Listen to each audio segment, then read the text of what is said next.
The word Curragh means place of the running horse.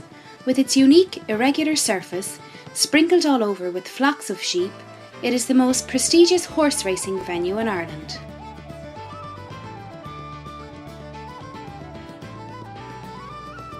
Located in the heart of Kildare, the Curragh hosts a world-class training ground facility, spreading over 1,500 acres of the Curragh Plains.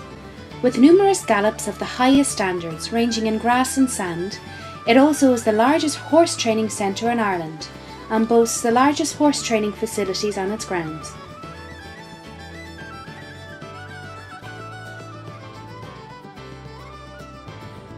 Tales of horses running on the Curragh Plains take us beyond recorded history, to the myths and legends of old Ireland, where Fionn McCool and his warriors the Fianna emerged from the fort to the Hill of Allen to race their horses across the plains of the Curragh. The tradition of soldiers and horses preparing for war on the Curragh Plains continues to this day, with horses and men departing the Curragh for the Crimean, Boer and First World War.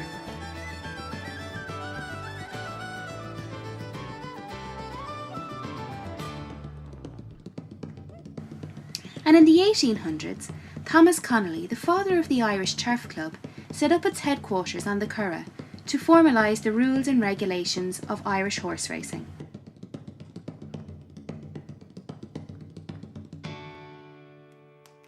For those who enjoy seeing the best race horses and horsemen in the world doing what they do best on a glorious stage, then a visit to the Curragh is a must.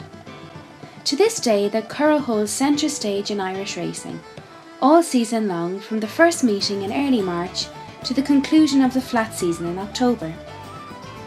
This traditional landmark, steeped in history, is host to annual classic races year after year, including the Irish Oaks, the Irish St. Leger, the 1,000 and 2,000 guineas, and the most prestigious event of the racing calendar, the Irish Derby.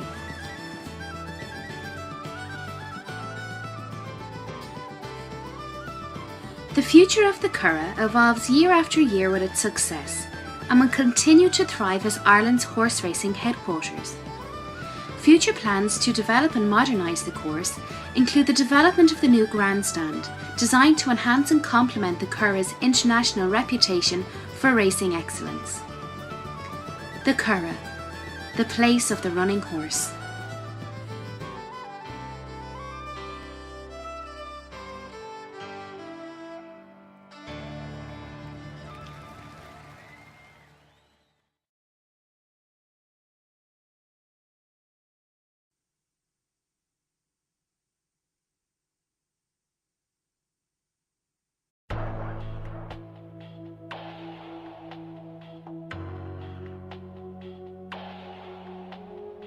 The National Stud is another significant landmark to the Thoroughbred county. Situated in Tully, County Kildare, a stone throw away from the flat plains of the Curragh, lies the beauty that is the National Stud. The stud is surrounded by its unique beauty and hidden history, and it is known that the stud was founded in the 1600s and settled around the Black Abbey, which still lies on the grounds of the stud farm today.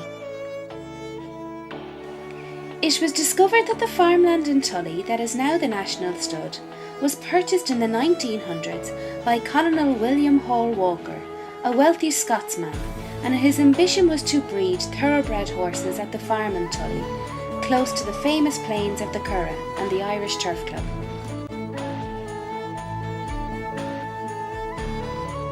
In 1945, the Irish National Stud was formed, and it officially took over the running of the farm on the 31st of August in 1946. Since then, it has continued to expand and develop, and is now a source of national pride and an international tourist attraction.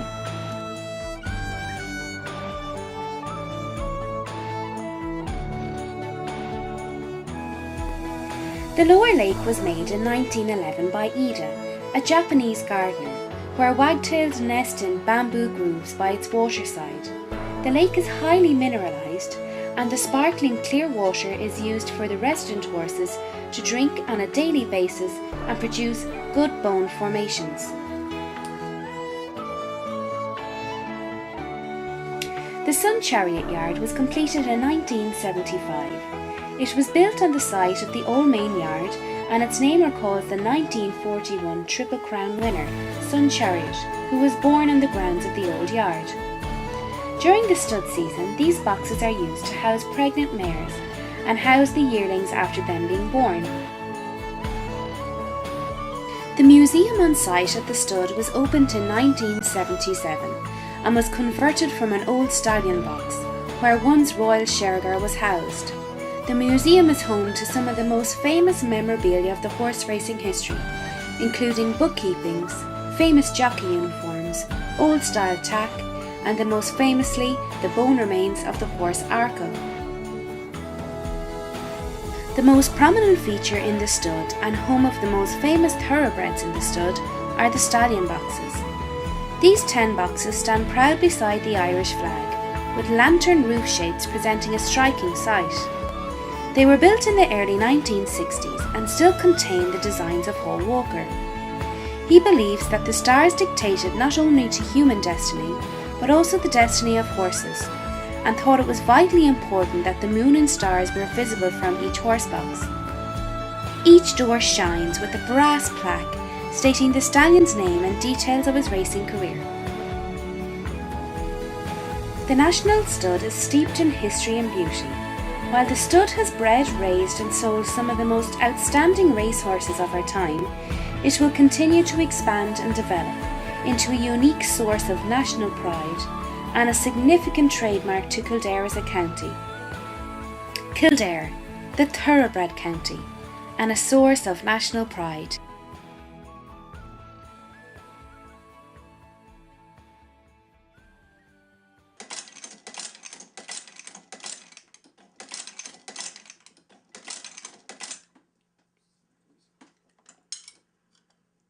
I worked at horses after school when I was 14, 15, and during the summer, and I was looking for an apprenticeship. Actually, I wanted to be a carpenter, but when I saw this job advertised, I thought kind of I could marry the two together. So you could have an apprenticeship and work with horses as well. So that was just it, and actually I was lucky enough to get the job. So I came in and trained with a man called Mort O'Brien. He was saddler all his life. He was 60 years of age when I came in. So for the 4 years that I was with him, he was just coming to retirement, which worked out very handy for me. I took over as soon as he left. So that's just how I got into it. So I was lucky. I work mainly for studs. The Irish National Stud would be my main customer. I would look after them first and foremost. Different studs around about, some of the bigger and some of the smaller studs, and some of the racing stables as well, but not quite as much. The materials I use, it's all leather, 98% cowhide. We use a small amount of sheepskin, of doe skin for the seat of a saddle. We would use buffalo for the stronger parts for the stirrup leathers, which takes all your pressure and the girt points, which takes all the stress and strain, and the buffalo is really the only one that I would be happy to use. It's all English leather. There's no finishing tannery left in Ireland, which is a pity, but that's just the way it is. The English leather is regarded as one of the very best leathers in the world, so that's what we use all the time, and that's mainly it. It's very easy to work with. It's actually a pleasure to work with. This is the actual hide that we use. It's cowhide and it's English leather. As I was saying, it's the best part of the hide. It's taken from the base of the cow's neck to its quarters, which is the strongest part of the hide. That's where the fibres are closest together. That's where they knit together. We actually take the prime cut, which is if you're using them for a bridle or a rein, if a horse is travelling at 35 miles an hour, you don't want anything to happen up there. The shoe industry would actually take the shoulder, which would be a lesser quality, and then when you're running down underneath the belly, that would be the least quality. So this is actually the hide that we use.